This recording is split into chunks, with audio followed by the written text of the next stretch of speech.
Burnout tends to make people question everything. The fear isn't just exhaustion, it's the idea of having to walk away. You see, many high performers assume relief requires resignation, and that's not always true. But that belief tends to keep people stuck longer than burnout itself because recovery and calling are not mutually exclusive. And what I mean by that is a lot of professionals I work with and high performers tell me, I know I'm called to do this. I just don't know if I can keep going.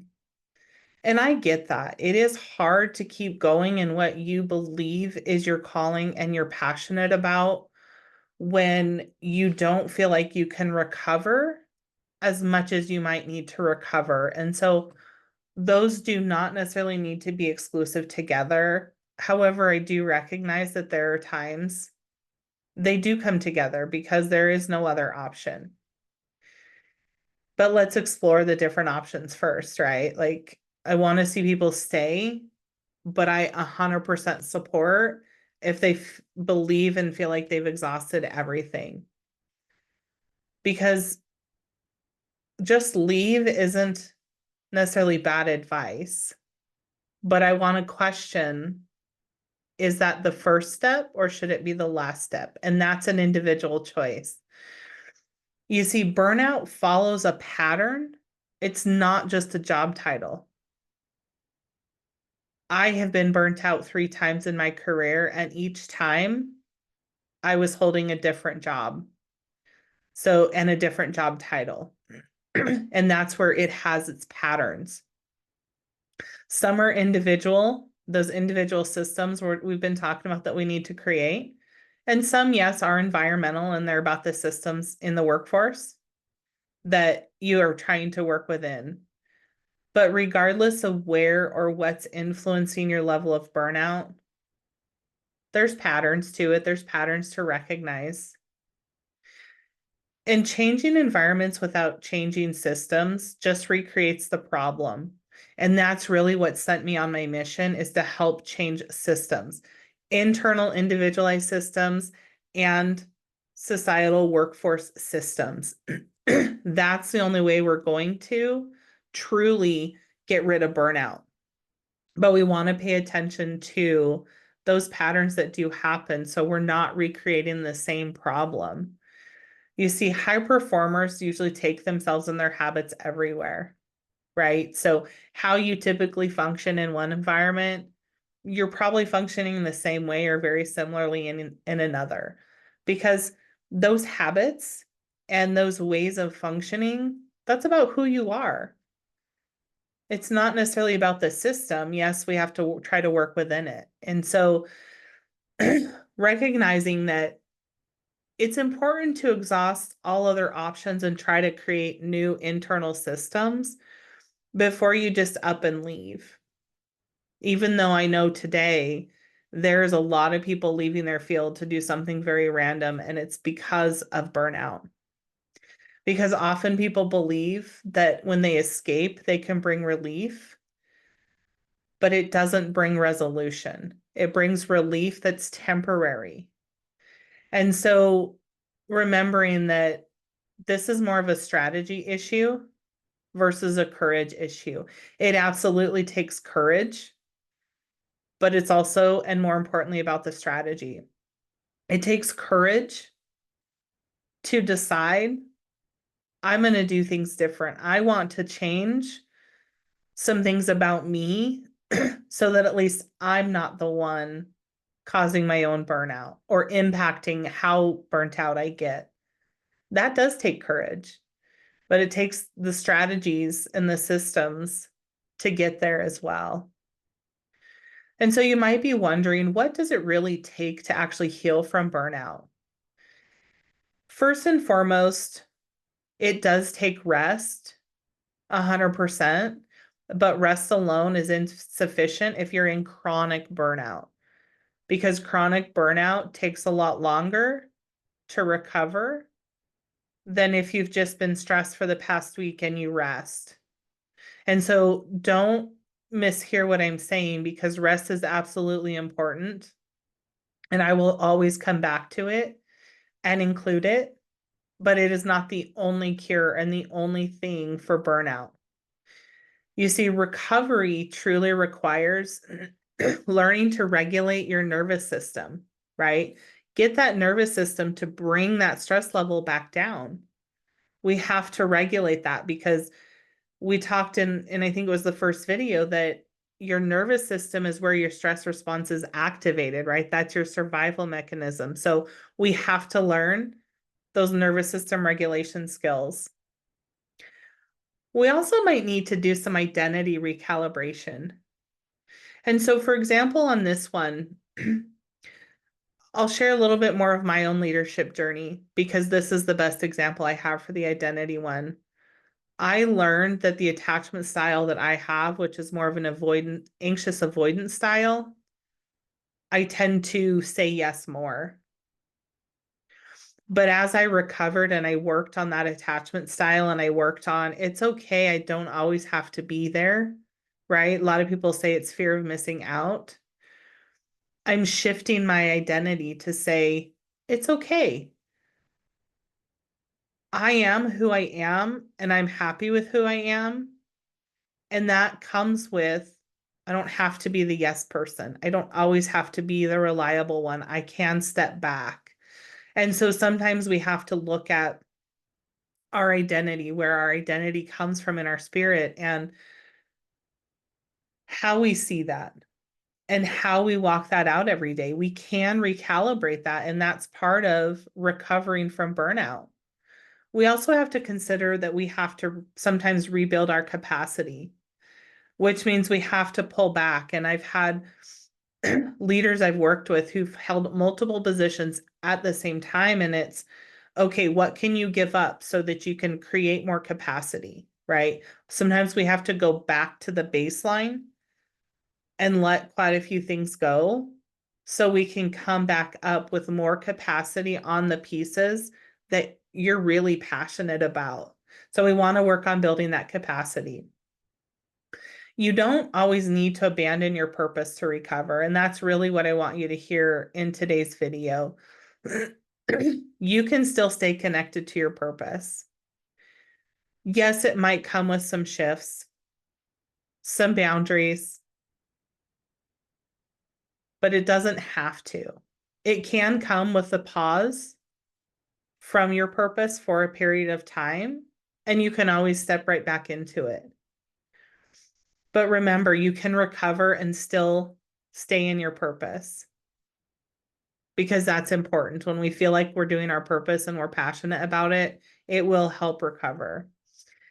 And in the end, you really don't need to stop sacrificing yourself to fulfill your purpose. You can do both, and maintaining both is important, because when you take care of yourself, you can continue to fulfill your purpose even better. And so, what's the difference between stepping back and giving up, right? Stepping back can be strategic. It's about, for the next 2 weeks, I'm going to step back from this project and I'm going to let them take it. Quitting often becomes reactive. I can't take it anymore, so I'm just going to stop. That's reactive. And one of the things that you really want to be cautious of is that you are responding to situations strategically. You're not being reactive. High performers can often confuse endurance with commitment. And they really shouldn't be one and the same. Because if you're burning out, you will not maintain your endurance. You might seem committed, but I want you to think about, in your purpose, is it about endurance and going for the long haul? Or is it about pushing so hard right now that you fizzle out and you have to react? It's also about sustainable impact, which requires that you protect your energy, right?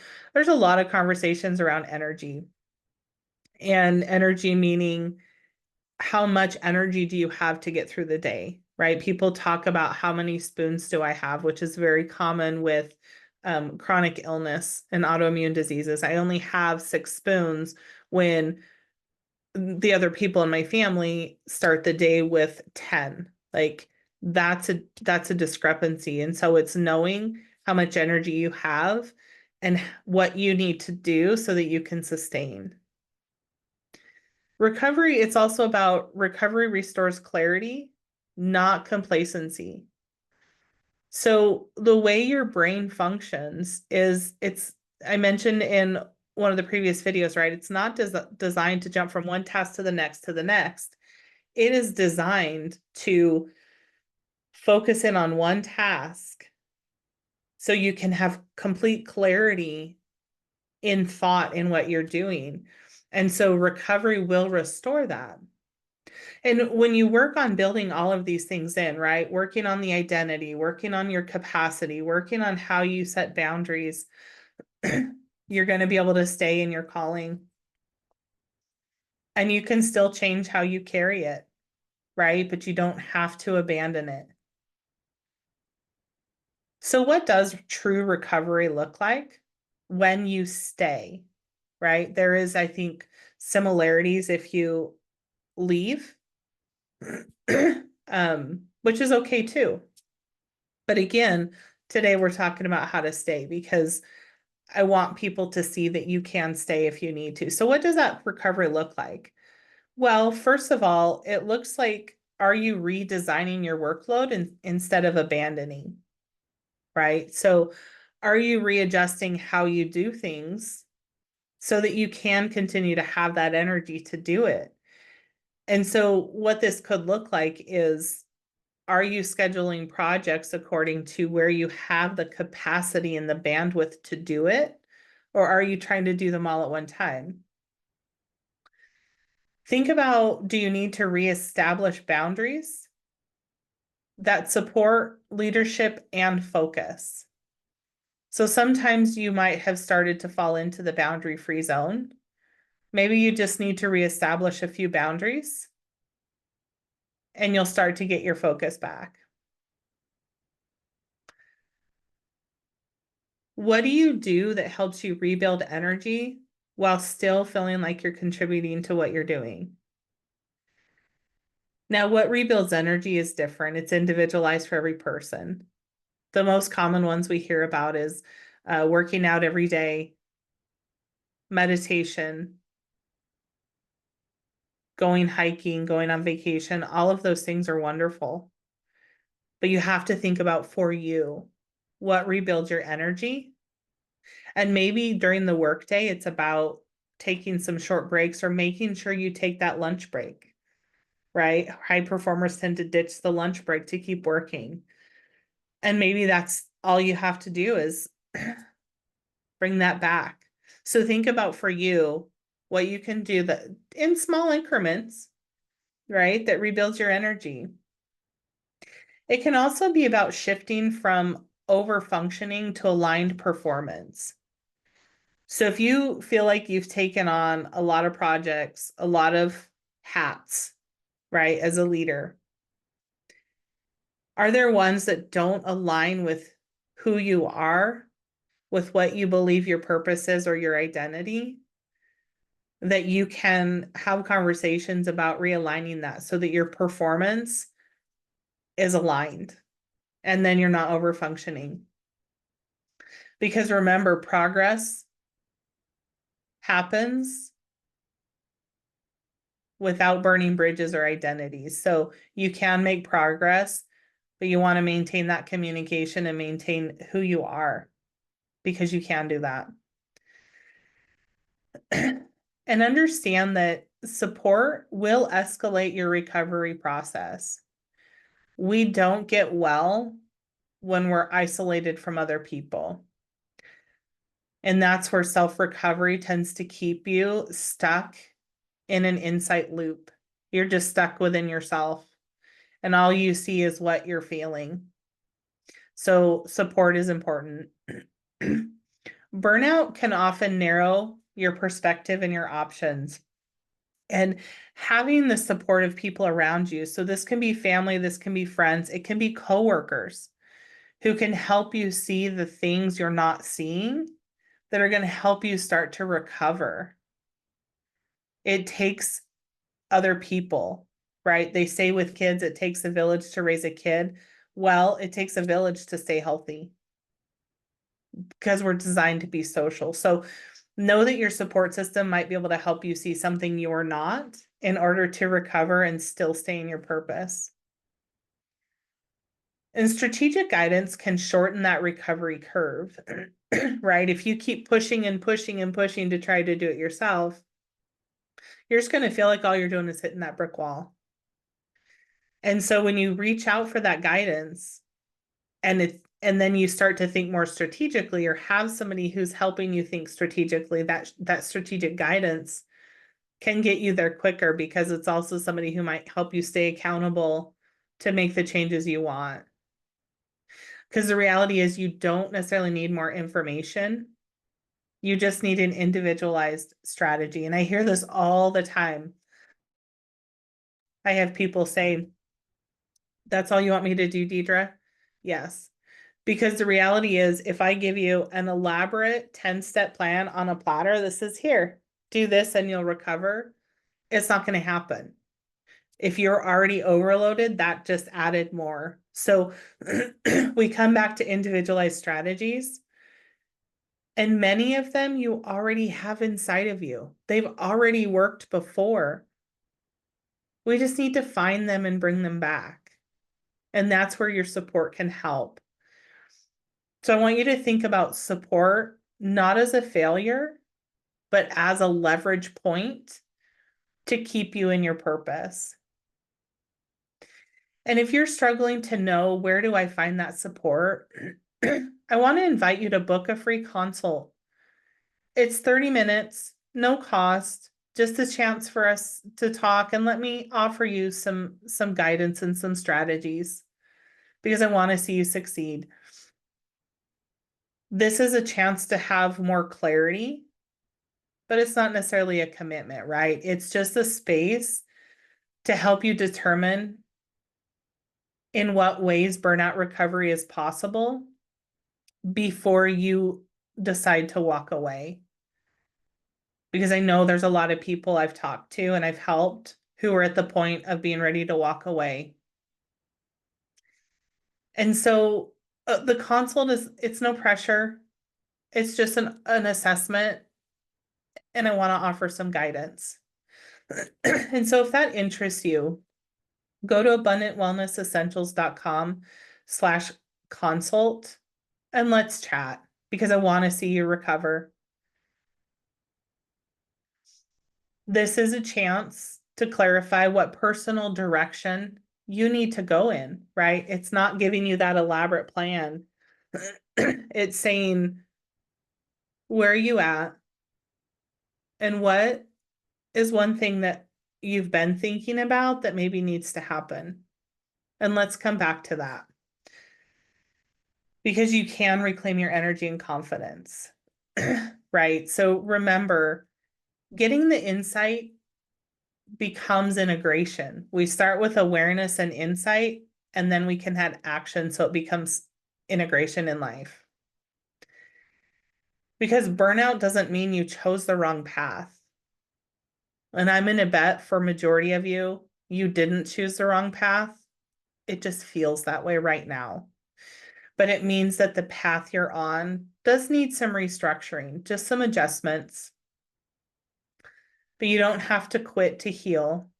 I do, again, want to emphasize, I know some people do. And I've been there, I've done that. And there are times it is important, but you don't have to. So start with a consultation, reach out to your own support system, whatever works for you. Because the work you're called to do should not cost you your health to do it.